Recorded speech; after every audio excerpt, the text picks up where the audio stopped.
Hey everybody, it's Christy Consular, executive coach and founder of Sustainable Leadership Advisors. We help motivated professionals live a life of great purpose, passion, and performance. And today I want to talk to you about the 3 times that you should compare yourself to other people.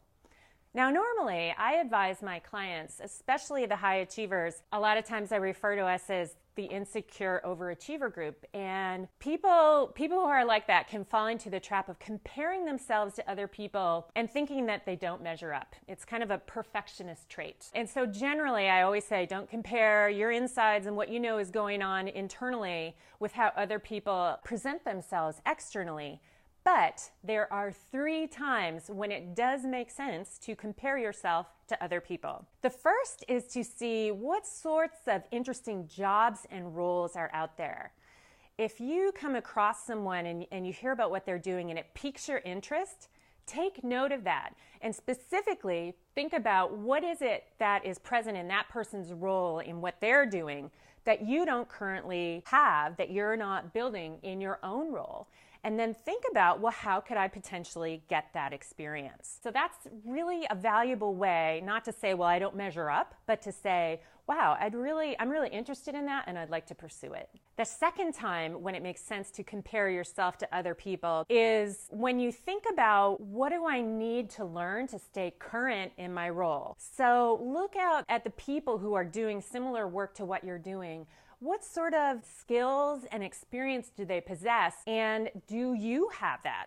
Do you need to shore up your development in any way? And this is just useful to keep your finger on the pulse of what is valued in the marketplace, what is important to staying relevant in your career. And then the third time it makes sense to compare yourself to others is to notice, who is it that you admire for their leadership skills, and what are those skills that you can seek to emulate, that you can learn from that person. This is something that I've done many times in my career, whether it be, noticing people who were incredible at presenting or incredible at project management or whatever it might be. I noticed the people who really had a particular strength in a certain area.